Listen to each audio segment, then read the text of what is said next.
Hello guys, welcome to bucket list. இன்னைக்கு நம்ம விடுதலை பார்ட் 2 ஓட ரிவ்யூ தான் பார்க்க போறோம். ஸோ லைக், ஷேர், சப்ஸ்கிரைப் பண்ணிட்டு அப்படியே வீடியோவில் ஜாயின் பண்ணிடுங்க.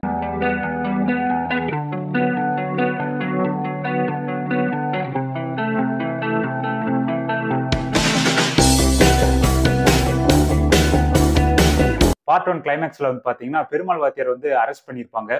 அதோட சேர்த்து சில கேள்விகளோட வந்து படத்தை முடிச்சிருப்பாங்க. அதே கண்டினியூஷன் தான். யார் இந்த பெருமாள் வாத்தியார், பெருமாள் வாத்தியாரோட பேக் ஸ்டோரி என்ன, அண்ட் அவரோட தத்துவம் கொள்கைகள் என்ன அப்படிங்கிற படம் தான் இந்த படம்.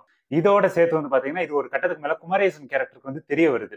அது தெரிஞ்சதுக்கு அப்புறம் என்ன ஆகுது, அண்ட் இந்த படத்துல பேசியிருக்க அரசியல், அதுதான் இந்த ஒட்டுமொத்த விடுதலை பார்ட் 2.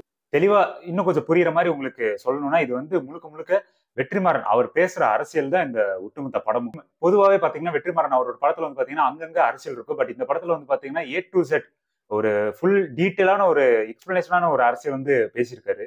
அண்ட் சில இடத்துல வந்து பாத்தீங்கன்னா ரியல் இன்சிடென்ட்ஸை கொஞ்சம் கொஞ்சம் நடுவுல வந்து சேர்த்திருக்காங்க. இப்போ இந்த படத்தோட ஸ்கிரீன் பிளே பத்தி பார்த்தோம்னா ஒரு நீட்டான ஸ்கிரீன் பிளே தான் பண்ணியிருக்காங்க. குறிப்பா வந்து பாத்தீங்கன்னா ஃபர்ஸ்ட் ஹாஃப்ல இவங்க ஏகப்பட்ட டீடைல்ஸ் அண்ட் விஷயத்தை வந்து பாத்தீங்கன்னா ரொம்ப எலாபரேட்டா ஒரு இன்ஃபர்மேட்டிவா சொல்லியிருப்பாங்க. அது இந்த படத்துக்கு தேவைதான். அதனால ரொம்ப டைம் எடுத்து ஒவ்வொரு விஷயத்தையும் டீட்டெயிலா பொறுமையா தான் எக்ஸ்பிளைன் பண்ணியிருப்பாங்க. இதனால வந்து பாத்தீங்கன்னா ஃபர்ஸ்ட் ஹாஃப் போர் அடிக்குமா அப்படின்னு கேட்டீங்கன்னா போர் அடிக்காது. கொஞ்சம் ஸ்லோனஸ் ஒரு ஃபீல் ஆகும் அவ்வளவு. பட் செகண்ட் ஹாஃப் பாத்தீங்கன்னா ஃபுல் ரேசியான ஒரு ஸ்கிரீன் பிளே தான். சரசரசன்னு போய் ஒரு கிளைமேக்ஸ்ல முடிச்சிருவாங்க.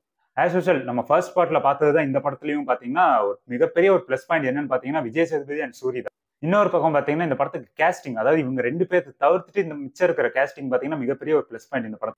பார்ட் 1ல வந்து பாத்தீங்கன்னா சூரி அவரோட ஸ்கிரீன் ஸ்பேஸ் வந்து ரொம்ப ஜாஸ்தியா இருக்கும். விஜய் சேதுபதி வந்து அவரோட வந்து கம்மியா இருக்கும். பட் இந்த படத்துல வந்து பாத்தீங்கன்னா அப்படியே தலையில விஜய் சேதுபதி அவரோட பர்சன் வந்து பாத்தீங்கன்னா ஜாஸ்தியா இருக்கும். அண்ட் சூரி அவரோட டைம் ஸ்பேஸ் பாத்தீங்கன்னா ரொம்ப கம்மியா தான் இருக்கும். ஒரு ஏறக்குறைய ஒரு 75-25 அந்த மாதிரி தான். படத்துல வந்து பாத்தீங்கன்னா ஃபைட் சீன்ஸ் எல்லாம் ரொம்ப ரியலிஸ்டிக்கா இருந்தது, ரொம்ப நல்லா இருந்தது. தியேட்டர்ல பார்க்கும்போது அது நல்ல எக்ஸ்பீரியன்ஸ் கிடைச்சது. அண்ட் அதர் எமோஷனல் சீன்ஸும் பாத்தீங்கன்னா ரொம்ப நல்லா ஒர்க் அவுட் ஆயிருந்தது. அண்ட் டெக்னிக்கல் சைட்ல வந்து பாத்தீங்கன்னா வெற்றிமாறன் அவரோட படத்துல என்ன டெக்னிக்கல் டீம் இருக்குமோ அதே தான் நல்லா நீட்டாவே இருந்தது.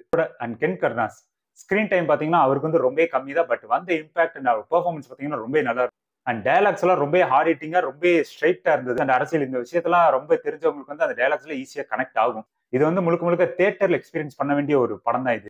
பிளட் அண்ட் வயலன்ஸ் வந்து ரொம்ப ஜாஸ்தியா இருக்கிறதுனால இது வந்து ஒரு ஏ ரேட்டட் ஃபிலிம். ஸோ நீங்க ஃபேமிலியோட பார்க்கலாமா வேணாமா அப்படிங்கிற அந்த ஒரு ஸ்டெப் வந்து நீங்க யோசிச்சுக்கோங்க. எனக்கு பர்சனலா இந்த படம் வந்து பாத்தீங்கன்னா ஃபர்ஸ்ட் ஹாஃப் வந்து கொஞ்சம் ஸ்லோனஸ் தான். மற்றபடிக்கு போர் அடிக்கிற மாதிரியே லேக் அந்த மாதிரிலாம் எதுவுமே இல்லை. இவங்க சொல்லியிருக்க டீடைல்ஸ் வந்து செகண்ட் ஹாஃப்க்கும் அண்ட் இந்த படத்துக்குமே தேவையான ஒன்று தான். சில கண்டினியூட்டி அண்ட் லாஜிக் மிஸ்டேக்ஸ் இருக்கு. அண்ட் லிப்சிங் இந்த படத்துல வந்து கொஞ்சம் அதிகமாக தான் இருக்கு. வெற்றிமாறன் அவரோட ப்ரீவியஸ் படத்துக்கு கம்பேர் பண்ணும்போது பாத்தீங்கன்னா இந்த படத்துல கொஞ்சம் ஓவரா இருக்கிற மாதிரி எனக்கு ஃபீல் ஆச்சு. அண்ட் எனக்கு பர்சனலா பாத்தீங்கன்னா இந்த படம் ரொம்ப பிடிச்சிருந்தது. ஸோ நீங்க இந்த படத்தை பாத்தீங்கன்னா உங்களோட தாட்ஸ் அண்ட் கமெண்ட்ஸை ஷேர் பண்ணுங்க.